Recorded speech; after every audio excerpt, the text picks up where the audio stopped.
Oh my gosh. Oh, that was horrible. That's kind of indicative. I think we kind of keep it. It might be bad. No, I think we keep it on the outtakes at the beginning. We got to do it again. Oh, we get okay.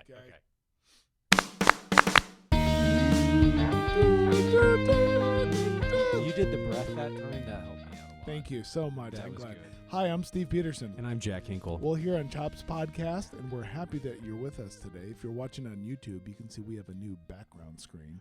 We're back in the band room. We got kicked out of the studio. We must not paid the rent today. We could have stayed there, but the drum line's doing the Sound auditions. like we were under attack. It's like, hi, welcome to Chops. Gung, gung, gung, gung, gung, gung. It's like warming up with the flutes in Lucas Oil Stadium. Whee! Yeah. Okay, we're back, and we're better than ever. Are we? Yeah, and this is, I kind of feel off. We're recording on Tuesday. It feels really off because we're recording on Tuesday and we're recording in the band room. It's a little different. Yeah, I was really busy yesterday and had a rehearsal for Pop's concert. Jack, you're really busy. No wonder you're so tired. Well, I just have a lot malnourished. going on, Steve. Okay, Oh. I have You have Pop's concert coming up. We've got Jazz Cafe coming up. I've got Band festival. I've been grading stuff because my other director doesn't grade anything. That's funny. That's not true because you were grading stuff. I was going to say the same thing. I just went through a bunch of stuff. I was like, oh, I guess I got this. No. Yeah, we're just really busy, and I think we should shut down Chops because we're too busy. This is it. This is our swan song, everybody. This is it. This is Chops. the final. It's the chop. Chops got chopped. Yep. Chops on the chop block. So we're going to talk about busy today. You know, we've done this a few times where we like set up the episode with our banter and it kind of flows into what we're doing. Mm-hmm. Should we do that again? No, I just think that's interesting because our listeners may think we planned that out ahead of time. Why plan much when little do trick? Right? Yeah. Okay. Busy. And we did a little episode on this once before, but it turned into procrastination, right? Mm-hmm. I think this is like the OG idea that we have. I think busy is the enemy. Busy's the enemy. Why is busy the enemy? I think we hide behind busy. We hide behind busy. Go, Steve. Go. We get to do stuff, and then when you're busy, you give yourself more outs of why you can't be a successful human being. Hey, did you get that assignment turned in yesterday? No, you know what, Mr. Dog, Mr. Hinkle. Mr. Dog. I've been really busy lately. Mm-hmm. Yeah? What else? Yeah, you just seem like really tired lately in class. Are you okay? Are you talking to me? Yeah, or but were you doing the bit? I was doing the bit. Well, you were starting out as a student, and then you were like accusing me. You kind of like cross-pollinated your bits. But then I was like, yeah. Then I was kind of role reversal. I was trying to go back to you. Anyway, so like, do you get your homework done? No, I've been too busy. You seem like really down lately. You seem like really stressed. You okay? Yeah, I just got a lot going on. I'm not busy. I'm just Hey, we had jazz band every day last week, and I noticed you only came to 2 rehearsals. What's going on? Yeah, I just had a lot of homework I need to get done. You know, I got a little sister I need to take care of, and I've got 3 AP tests coming up. There's just a lot. It's really important, Mr. Peterson. Mm-hmm. Yeah. So that's what we're talking about today is busy. And disclaimer, hopefully it's obvious by now, but we're not throwing kids under the bus for being busy. We're trying to coach them. We're throwing adults under the bus. We're throwing adults under the bus. The kids are out of the bus. We are trying to coach kids on how to handle busy or maybe turn busy into flourishing. Right. Because we've seen kids that are busy and are flourishing. They have a lot going on and they're doing really well. But we see kids, as you said, kind of hide behind the busyness and try and get things to, they pick and choose what they want to be busy with at times. Yes. Yes. We're fortunate, Steve. You know why? You know why, Steve? Okay, I'm going to try and lift my microphone and hopefully it doesn't collapse today. Raise me Okay, it went up Okay. approximately half an inch. Okay, why are we lucky? Because we teach an elective. And there's an assumption based from day one by the fact that we teach an elective that kids want to be there and kids want to do what we do in class, whether that's, You know- playing or working at home independently or doing assignments. Like, they're signing up for this knowing what it is. They could pick office aid where they Yeah. are like a gopher for the administration, and they're like running passes around the school, and they could do that. And it's a study hall the rest of the time, or they could be on their phone or listen to music or just talk to friends what they see. I mean, they could do that, but they're choosing to be with us. Correct. So in terms of teaching from the light, that's kind of where we're starting. Right. And Is it bad though? Because I also thought, like teaching elective is also kind of like scary business. because You don't have job security. You got to work on the job. is this how you're telling me I'm fired? Well, Jack, as long as Chops Nation is listening. No, like if you teach English or math, you got job security. They're never going to cut English or math. Now, across, our district and our area, the fine arts is flourishing. There's a lot of people involved. But, the state and federal and national scores are based on English and math. So there's always going to be room for them at the table because that's what your school report card is based on. Do you wish the school report card was based on us? Yeah. I'd go. Would that be okay? No, because then that would mean kids would have to be in our class. Then we'd Is have that- to do like iLearn, but it would be for We music. do. It's called ISMA. Yeah, but that would happen like 3 times a week. Or not 3 times a week, 3 times a school yeah, year, okay. 2 weeks at a time. Do we? Yeah. I feel happy just the way we are as an Okay. elective. I was just putting that out there. I think okay, one of the interesting things that happened I think at where I went to college was that they made marching band physical education credit Okay. at college, and you could sign up for it and get like your PE credit, which was like a core class. Like, you needed a PE credit where I went to school as Okay. part of your graduation requirements, and it was like the worst thing they did for retention. Kids just wanted to do it for a year To and get then- their credit. to get the credit, and then they'd check out.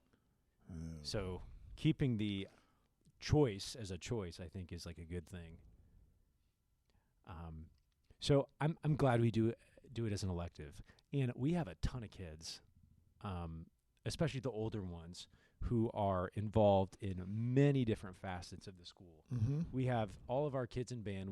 Are also involved. A lot of them are involved in student council, in AP classes, in sports, Jazz band, jazz band, choir. pep band, play, musical, academic Super Bowl. I mean, if there's a club in the school, we have kids in it that are in it. And a lot of these kids are not just double dipping or triple dipping. They're in like 5 or 6 different things.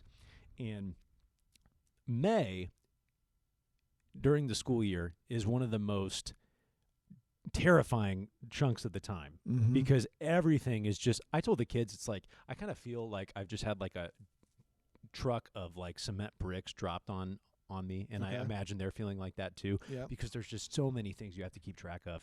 And I said that you kind of have a choice of whether you want to like muscle your way through and like break out of them, or if you just like want to get caught crumpled underneath. That was kind of like a You say that today?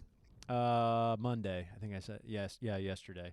Just kind of, I tried to say it to him in solidarity, like, I see you, I know how this Yeah. goes, and the more you chip away at it, sooner the better.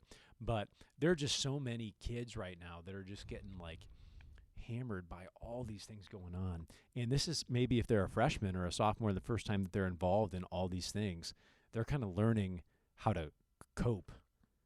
And for some of them, it may actually be coping, because you're just getting so much stuff and like missing assignments in school. And that's like just the school stuff that we talked about, not even if they're working a full-time or a part-time job, or they have little siblings that they're trying to take care of at home, church requirements. I mean, there's just like so much stuff. Right. And sometimes I get caught in my own bubble. Like, I think my job's hard, and I think I spend a lot of time at school. And I look at some of these kids who, there are some that have been at school like till 9 a.m., like multiple nights, or 9 p.m., multiple nights a week, because they are involved in so many things, and they just have to do them all. So the mission, Steve, Chops Nation, is how do we help these students learn to flourish in busy? What do you tell those kids? Like, you did that little bit. They're like, yeah, I'm starting to do my assignments. I got like 12 things going on in AP classes, and I just got to babysit my little sister, and my mom's sick, so I needn't have a ride to school, and I just have to go to. What do you say? You know, though. Okay, I think we're talking about a couple different situations here, Jack. Who are we? For example. So I think you're talking about the kids that are busy because they choose to be. But then you got some kids that are busy because they have to be. What I mean by Wait, I thought we always have a choice, Steve. Well, you do, but let me explain this. If you're a 16-year-old student and you have a 5-year-old sibling and you're the only person home from 4 p.m. till midnight, you do have a choice because you could say, I'm not taking care of my sister. That probably wouldn't go well in your family dynamic, but the choices are pretty stark. So some people have to be home to take care of family members. Yes, a choice-ish. And then some students work not because out of funny money, but because of helping out the family situation. So I'm going to move those students to a different bracket. You know, I was trying to troll you, and you gave like a really solid answer, and I'm like kind of disappointed. Why? You're disappointed in yourself because you can't. I think you don't know we how to need troll me. Yeah, I mean, you just need I to need watch we me need a troll you. Okay, go ahead. What was wrong with that answer? Nothing. We stop. Okay, I just want we need like a scoreboard. I think I need more motivation to like nail you and stuff. I want like a scoreboard like right here. I want like the tennis, could do that. like We flipboards. could do that.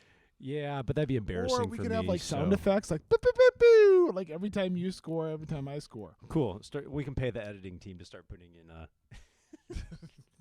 We take it out of the chops slush fund. Yeah. Okay, so not those kids, Steve, that you so eloquently described. Although that is a very small percentage. Yeah, it is. Thankfully. Now, there's students that work, but on their off days go home and play Fortnite.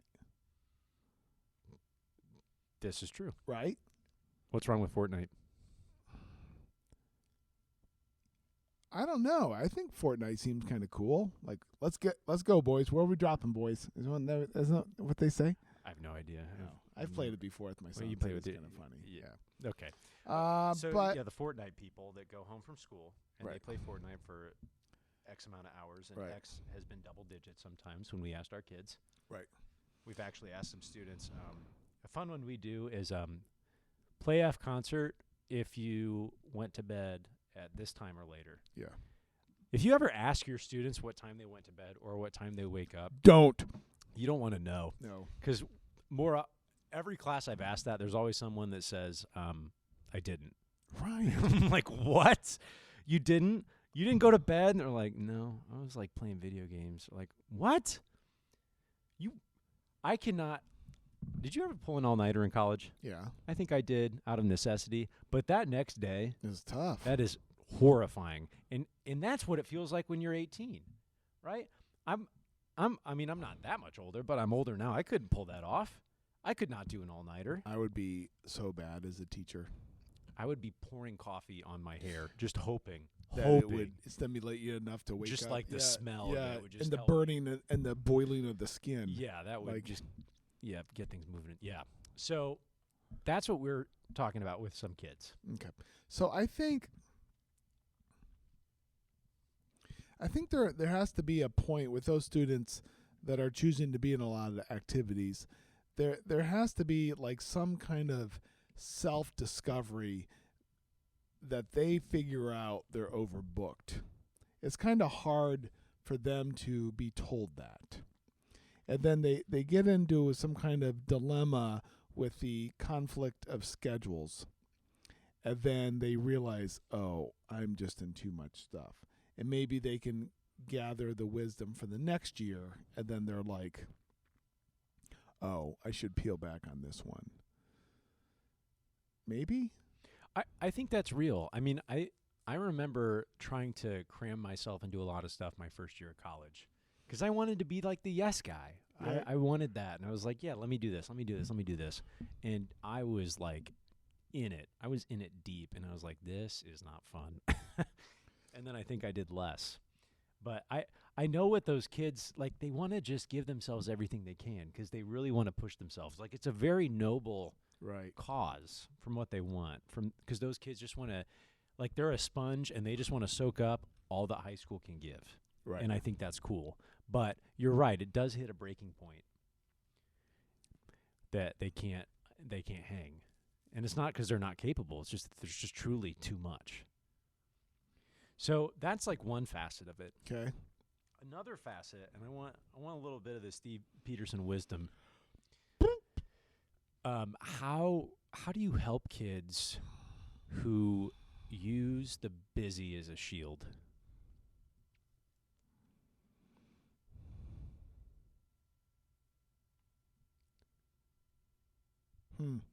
How do you help them How do you teach them? to not use that as a shield? Because you see it with adults, Right. right? And I think adults do that because they, one, maybe never learned how to not use it, or maybe that there are better ways Right. to communicate things. That's like the whole say okay thing, right? Hey, Steve, can you I haven't gotten your seating charts yet for Band Festival.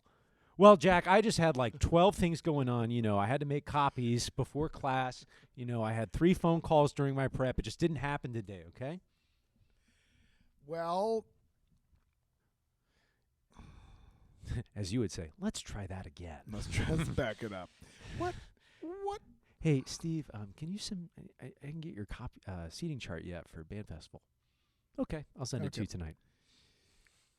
So it seems like one of the things that you would want people to understand is they sign up for a lot.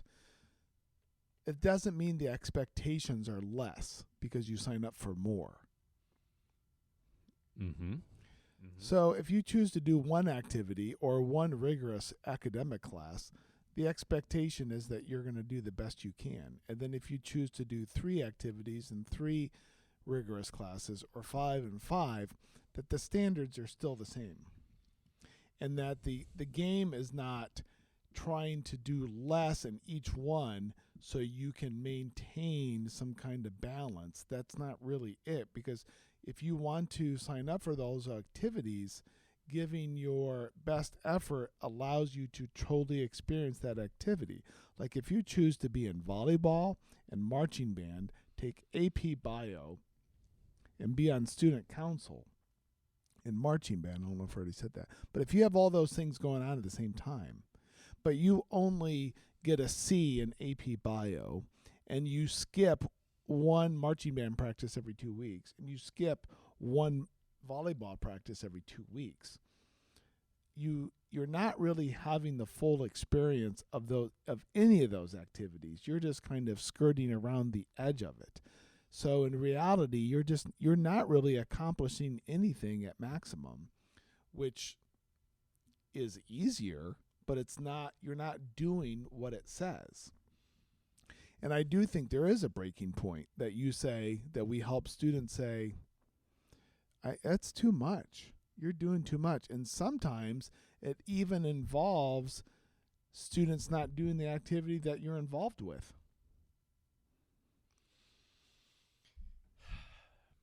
So if you're a football coach or a marching band director or a softball player or a volleyball coach, you may say, this might not be the activity for you. You really seem to be gravitating towards this other activity, and maybe you need to explore that and like give up something else, because you can't do everything. It's kind of like being excellent at one thing is really hard. Yes. Being good or mediocre at a lot of things is not. No. And it makes me think of tech classes in college. Because when you were playing flute in your flute tech class for like the first couple weeks, it was kind of fun. It was hilarious. Because you were fine. Right. The tuba players would be playing the flute, and they sounded awful, and they would be like, just a second, I have to sit down. Because they were out of air. That was horrible. And playing the clarinet gave me a headache because it was too much back pressure. Right. But it was kind of fun because you had enough knowledge of music that you could like figure out the fingerings for the Yeah. instrument and just kind of, make it work in a very short amount of time. And you had enough success in a short amount of time that you could rise up and play some easy folk songs. Yes. I was better at trumpet, Right. but when I went to the practice room to play my trumpet, it kind of felt worse sometimes Right. because the pursuit of excellence is a lot more challenging and demanding than the pursuit of Mediocrity. mediocrity. And I think sometimes like that kind of takes a hold for the kids using busy as a shield because it's like, well, I can't get excellent at this one thing because I've got 12 things I need Right. to be okay at. Like, sure, but is that like serving you? Is that serving you, the student individual? I mean, I think that's tough. So that kind of comes under the concept of rigor, Yeah. right? And that gets bounced around in the schools, hanging on to the rigor and like being challenged by the rigor and really embracing that. I think playing the trumpet as a trumpet player is a good example. Like you go into a practice room, you're doing a 90-minute session or whatever, and you're not growing by leaps and bounds. It's minuscule, right? Yes. And it's perfecting the things that you had done in the days and weeks and months in the past, but then you're going forward, but it's not amazing. You're just going like, wow, I improved so much. It's like incremental. And so the students that or humans, adults too, that put new activities in front of themselves, there's that rush and that initial success. Like, yeah, I'm going to do this because this is fun. And this is like really exciting because it's new. Okay, great. Talk to me in a year. How's that going to go? Right. And, you see that sometimes. I'm in conversation with some students now about like, well, I don't want to do this because I already tried it for a year. Now I want to try this, and it's then maybe you didn't give yourself the benefit of the doubt in really pursuing something and trying to be excellent at it. And you were just kind of skirting on the outside. And then the next part is like learning to be okay with the rigor and learning to be with the slow progress. Hot take? Hot take! Kids are bad at rigor. They are. I think, well, go Maybe ahead. that's not that very hot. Maybe that's like a lukewarm I think people take. are. People are bad Look at at the rigor. divorce rate. Is divorce rigor or is marriage rigor? Divorce is easy. Okay. People are good at divorce. People are good at divorce. Well, I mean, there's something to that. Okay, Gosh, I just want to make a reel of that. Just like totally out of context. Divorce is rigor. No, sorry. No, marriage is rigor. marriage Divorce is rigor. easy. Easy. So are we saying never mind, I'm not going there. Okay. I think rigor's really hard. Sure. And I think that students and adults find easy ways and often ways to bail themselves out of rigor. And I wish I had found a better way to hold my students accountable with rigor. I wish you would too. Oh my gosh. It would make Cut my, the podcast. Get it would- this clown off of here. It would make my job My easier if you gosh. were more rigorous with your students. It would make my life easier. But Why would no, why I would it have to make- clean up the loose ends.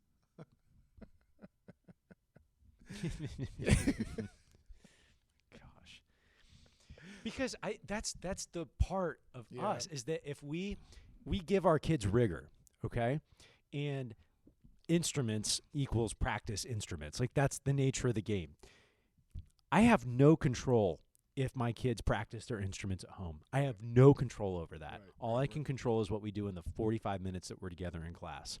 If I give them something rigorous that they need to chew on, I can give them the tools in class. I might not always be able to get them through it in class Right. if it's truly rigorous for them, and they have to do it on their own. The bottom line is we got to put this on a stage. Yeah. And if they can't do it, I'm not going to put my kids in a situation where they are going to fail. I am not going to do that on stage. I can change the parts. I can cut music. I can make it easy, whatever. But how do you do that? You know what I mean? Like give them rigor and you want to hold them accountable, but if they choose not to chew on that stuff at home, what do you do? How do you keep them accountable with the rigor? You don't want them to fail, even though that may be a valuable lesson, some would say, to have them fail in a performance. I don't want to do that to my kids. Well, if you had that, Jack. Did you give me a compliment? I said, well, if you had that If answer, I- Jack, okay. Oh, if I had the then answer. we would solve a lot of the mysteries of teaching. But I think that's like a question about, I mean, because it's rigor averse. Rigor averse? Rigor averse. AVER, like we're Okay. averse to rigor. Okay. And I think that's something that is kid and adult alike. So is that a skill then we have to develop in students? Rigor? That we show them, we model, we scaffold it? I think the best way to be rigorous is sneaky. Really? Like what? If you can sneak rigor into a lesson when they don't know that it's rigorous. Well, how do you do that, Jack? I'm trying to think. I think the scaffolding. Well, no. Let me back this up. Back it up. I think if you set a precedent in your classroom that every minute is pretty much like used, and the kids need to be on for all of those Right. minutes, I think you have a good shot at getting rigor. I think about our concert bands. Mm-hmm. We don't waste time. No. Yeah, we'll do question of the day, Sure. but anytime that they're engaged in learning and playing, like I think we have a pretty high expectation of how they need to participate in the way they sit, in the way they look, in the way they respond. Right. And you and I will do this every day. Like, can you put your eyes up? Can you sit Right. in a way that says, I want to pay attention in Yes. school? And I think if that is like where the baseline is, I think that you have a better shot at rigor. I think we do the rigor during the day. I think we approach rigor, and students are pound for pound giving a lot Yes. during the 45 minutes we have them in front of them. But, achieving that outside of the school day, dude, I have no idea. I got no idea. Outside of the school day? Yeah. Because that's what we're talking about, right? Busy. Yes.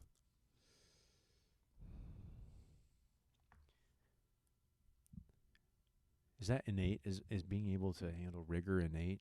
Is that like nature versus nurture? If you're hungry. If you're hungry, you'll get that banana. Right? Or you might settle for an apple. I don't know. I've seen kids settle. But maybe they learn that at home. They learn the rigor. They learn the settling. They learn the squishy at home. Squishy. That's such a good word. Squishy. Squishy. I would think it's got to be a combination, isn't it? Nurture nature to I would rigor think and so. squishy. Rigor and squishy. That's the name of the episode. No, it's not. It's busy, Busy. right? Yeah. But They're- it all ties in, right? Are they all the same concept? Kids want more, but they're not willing to Right. pay just put in the work. Right. And finding that sweet spot is tough too. I'll give that to the kids. I think that's why people that are a student or teachers that coach, they talk about the long haul payoff, the lack of instant gratification, the building up of your muscles and endurance and the setbacks and the cold and the hot and the strains and the pulls and the losses and the right. Well, and they kind of have Wins. built a culture of rigor. Right. So that's what, athletics gets exalted for that, as it should if it's taught correctly. Mm-hmm. And those people that teach marching band like to gather that too, saying that this is a good program that builds rigor. Right? Yeah, it's true. It can. And the kids do come out different. They do. Right. But it must be about the culture too, because once you leave that culture, aka you put yourself in a different setting, maybe the expectations change for yourself. Yeah, that's true. You do see yourself in a different light, and I think sometimes that physical rigor, like marching band, Mm-hmm. and the time rigor. Well, that's physical, but the pushing yourself is something that students that maybe that were more still and not as active. They see like, wow, look at all that growth. Look what I did. Yeah. So maybe that can apply to something else. Mm-hmm. But I think the mental rigor, I mean, and marching band still is mentally rigorous, but the mental rigor seems like it's easiest to opt out. Yes. And maybe it's because there's not a lot of consequences. I don't mean consequences in like a immature like behavior kind of thing, but I just mean, what's the worst that happens? You get a B or C in your class. Okay, what does that matter? Well, your GPA dropped, half a small percent. What does that matter? Right. And you can keep going down the line, and then maybe, you find out it really doesn't, and that's like a personal choice, I guess. But, I wish kids too would understand like what grades mean, or what I think they mean. I just want kids to think like me. Dude, life would be so easy if kids thought like me. No, it wouldn't. I'd hate everything. I'd quit my job so fast. Yeah, Oh I my was gosh. looking through my grades today after school, just kind of making sure how my grade book looked. I'm sorry. Oh my gosh, Scorched earth. it's scorched earth. It is. I mean, some of them have been sitting there for a while, and we're at the point in the season where there's not going to be much movement. Can I turn in my playing test from the concert band piece that we are never going to play again? Exactly. Why? So I can get an A. Why? I don't The- want. What does an A mean? I did the work. Right. Right. But, the other 45 people in your band that you performed with the other day did not benefit from your lack of preparation. Let's just give kids A's. Let's just give them all A's, Right. right? you're Just start there. guaranteed- You're guaranteed an A. Let's just start there. I'd be okay with that. Would it make a difference? I don't want to ask that question. That's a scary thought. Yeah. Okay. The one question too that I still want to know is that what do you say to that kid that is complaining about 5 different things they're involved in, and they're like complaining loud for other people to hear?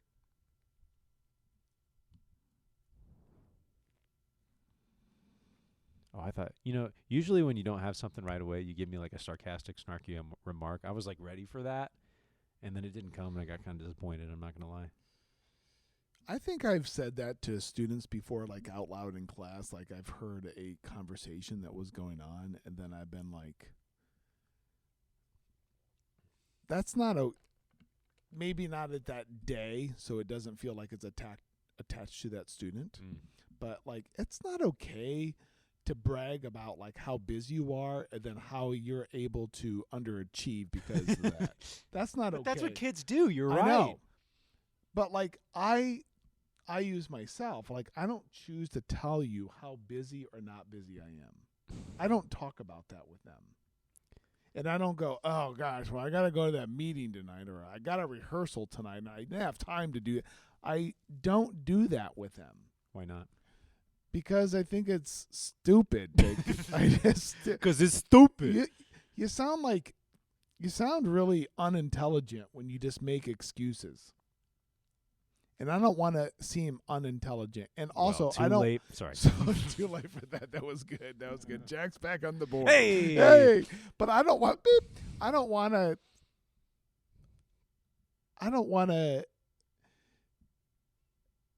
I don't want to like hide behind that busyness. Like you said, the students, I don't want to hide behind that. It's like a sign of weakness. It's not like I have to be like perfect and just like strong always, but I'm choosing to do these things. So that's on me. And I would rather lose my no, I don't want to lose my life. I'd rather live my life by not announcing like how busy I am. I just think that seems so like pompous. And it seems so self-serving and so selfish. Yeah. Well, and if you flip the script too, and like you tell them how busy you are and how much you've done for them, Yes. it creates this sense of transaction for Yes. you and your students, which is definitely You are now operating at a negative balance. Please insert more work. right. Well, and like we've been guilty of this too. You like, have. I'm not. Okay, go ahead. So humble. But like we talk, the danger word to come up in a rehearsal is time. And we've talked about this. They're like, okay, guys, we're just running out of time. Do that again. And like suddenly, like time, which is managed by us because we're the teachers, they're in debt to us because we're out of time. They're like, we're running out of time, so you need to do this better. That's not. And if I'm a kid, I'm like, wait a second. I'm not running the schedule. Yeah, You are. Yeah. You got to use your time better, bruh. Bruh. So there's that one. And then if you tell your kids, you're like, well, I just want to let you guys know, like, I spent a lot of time making this work for you, so we're going to make sure that this, and the kids are like, wait, this is public school, dude. I didn't ask you to I didn't ask you to do that. I don't owe you anything. Right. I don't owe you that. I don't want the kids to ever feel like they owe me. I don't see how that could benefit anybody. And I would imagine the kids feel that I don't owe them anything. I would imagine it's just like we're like that's constructive. That's toxic moment together. Yeah, I don't want to do that. So here's the other thing though, is that like you want to model this. Like I would love to be able to model to the kids that I think I have a lot going on. I think I'm busy. And I'm not saying the B word in a negative way. It's just like there's a lot going on this time of the year. And I would like to say to them like, here's what I do to make sure I'm okay. But you can't do that without sounding like kind of pompous, as you said. Like, right. But I do think it would be helpful for them to see, an adult that has their system laid out and they know what they're doing. But the kids don't. It doesn't always work that way, and I haven't cracked that code open yet. Oh, and then they love to throw in the, this is your job, and, I have to do homework at home outside of my school, but you don't have to. I'm like, oh, okay. Yeah, touche. Like, yeah. Well, the other thing is that when you when you're busy, there's also a lot of opportunities for success and enjoyment. You get to do a lot of different things. You do. Right? So I just think about, like, as music teachers, we could choose to make our schedules with the students and our staff a lot more simple and a lot more streamlined. Like, we could choose not to take the jazz bands out. We could choose not to do highly developed, produced shows here at Concord. We could choose to play easier music. We could choose not to attain certain performance levels, right? And so, which would mean less time at school, and just depending on utilizing the school day more, and just go with that.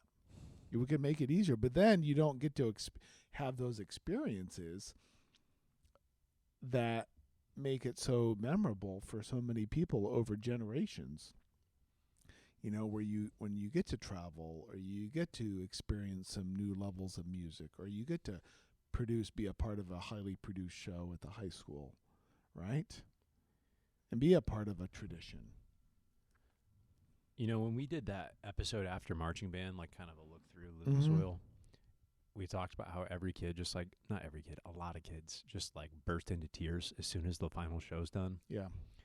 And I think that has something to do with rigor.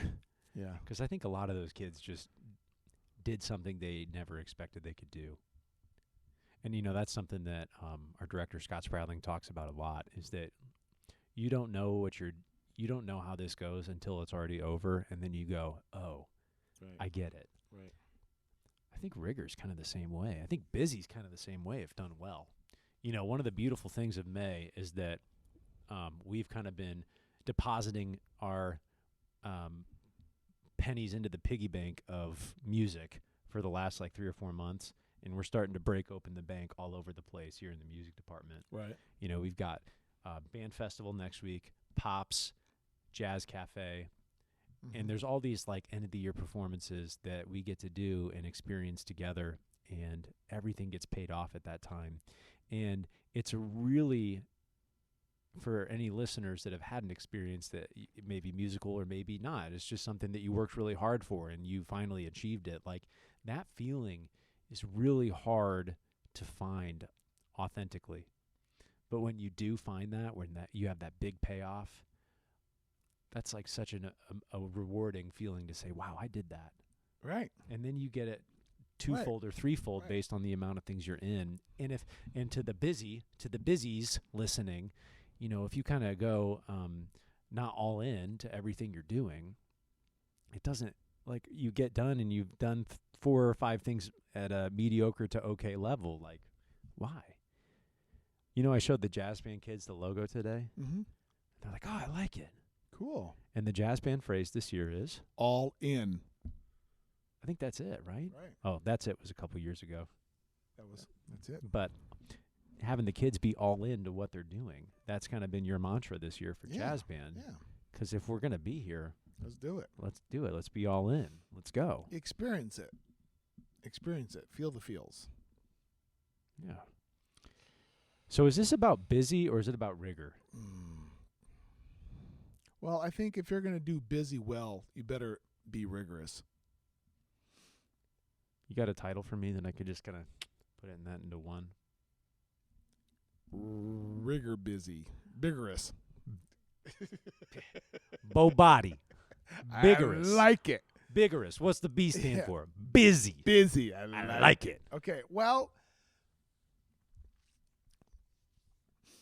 if you're going to do busy and you're going to choose to do a lot of different activities, it's best to do everything properly and to the best of your ability, which is going to be a rigorous time for you. It's going to be a rigorous experience for you. Are you like talking to like someone's like deep into their soul right now? Yeah, That's kind of the vibe I'm getting. Yeah, yeah. Okay, listeners, you might want to rewind that and listen to it again. Let it I don't reach. even know what I said. Let it reach deep. Okay, but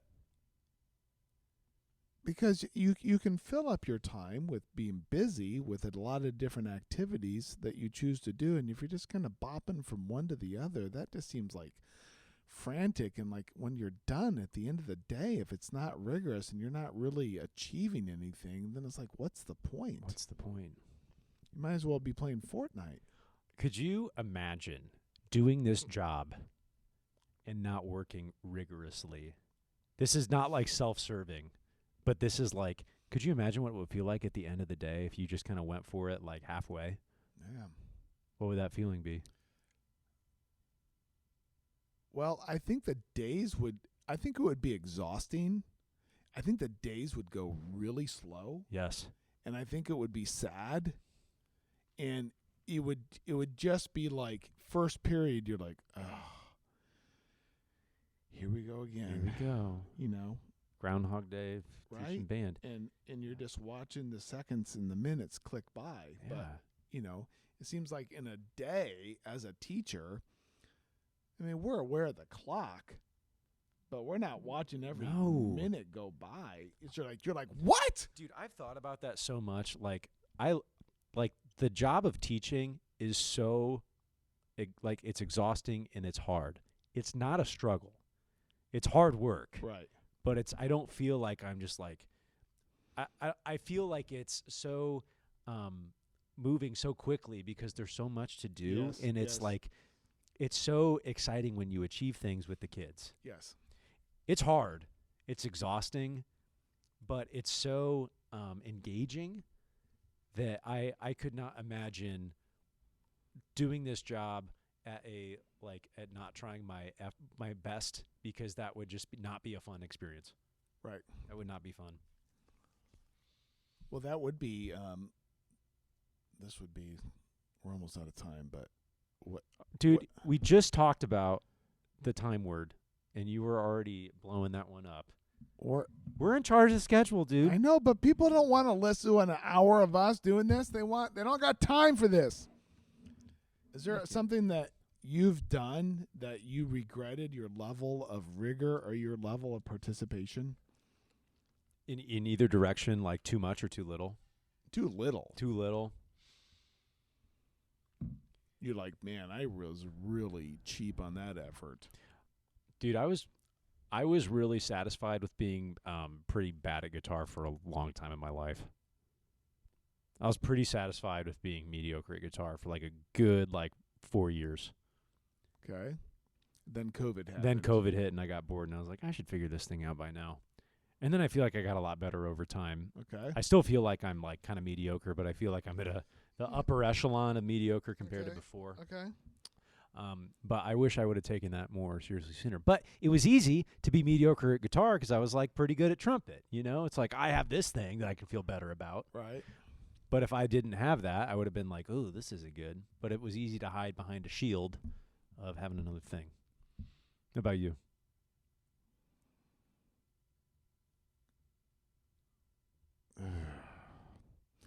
Okay, this is gonna. The podcast. This is the podcast. Okay, the lawn. Oh, here we go. He's getting deep. He's going to talk about pre-emergent again. No, I'm talking about the grass itself. This is not a metaphor. Okay, I'm going to go home today. Well, at some point, I got another activity to do, but then eventually I'm going to go home. Busy. I'm so busy. I'm going to go home and mow. Okay, I like mowing because it's gratifying.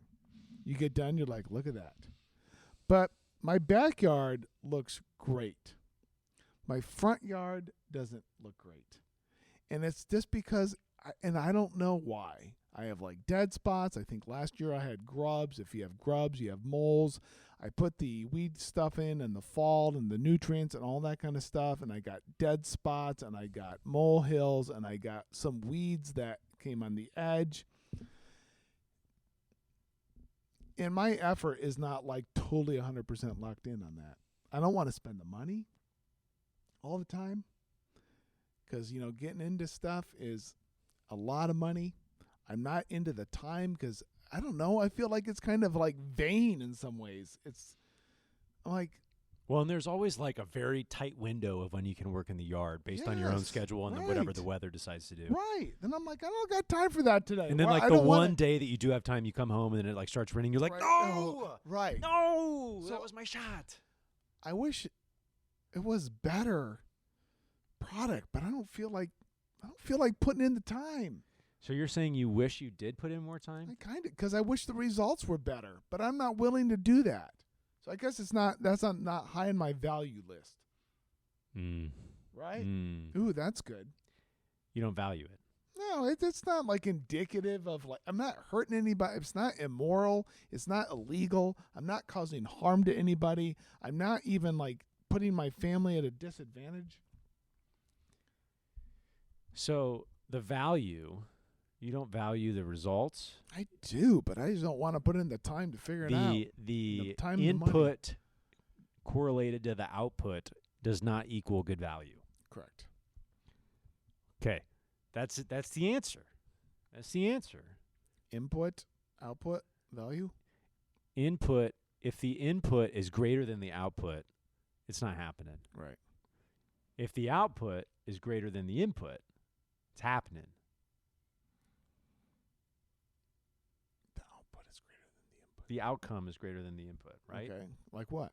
Well, if your yard, if the yard looked better, then how hard you had to work for it. Okay. Right? Yeah. But that is not the way. It's not the way. So maybe that's what our kids must think for certain choices they make. The output's not worth the input. That's good. That is not nearly as exciting of a statement as I thought it was at first. But here we are. There you go. But that would be an example. I mean, do I have control over that? Yeah, kind of, sure. Could I put more money and time into it? Yeah, sure. I don't always think that's a great use of my time. Or your money. Or my money. I'm I'm fine. I can still walk outside. Grass is green, baby. Grass Let's go. is green. I can still walk on it. Oliver's got somewhere to do the business. Woo, Oliver. Yep. Okay, we need to get out of here because Steve's really important. Busy has another thing. And Jack's busy because he can go home and run. Actually, I'm thinking of rest day today, dude. You're getting arrested today. You've made that joke before. I have. Yeah. I've made the on the arrested podcast. joke. You made the arrested joke. I said I'm taking a rest day, and you're like, you're getting arrested today. I got to flip to the next page of the Rolodex under the table with all the jokes. Okay, go follow us on TikTok at chops_podcast, on Instagram at chops_podcast, and on YouTube at chops_. podcast. You can find us on Spotify and Apple to listen to our podcast, and there are video episodes on Spotify and YouTube. And the next 3 people that leave a review on our podcast on Chops will receive a gift certificate to the Chops souvenir shop when it opens. The Chops swag shop. You could have your very own Chops mug. Chops mug. This could happen. These are sweet. This was They are. good. This is I nice. need to get some more. But I can't remember where I bought them. You know, didn't you wait, you can't remember where you bought them? Oh. They weren't it was at a Goodwill? website. I'm like, I oh my gosh, what are the what are the chances? What That's are our the logo. chances? Guys, Oh my gosh. guys, look at this. Look at this. No, They had 2. I was proctoring some tests, and I had a lot of hours to kill, and I was like, I'm going to buy a Chops mug. Redacted and Concord admin are listening. Okay. I think that's it. That's it. Okay, for Steve Peterson And Jack Hinkle. we're out of here. See ya. Bye.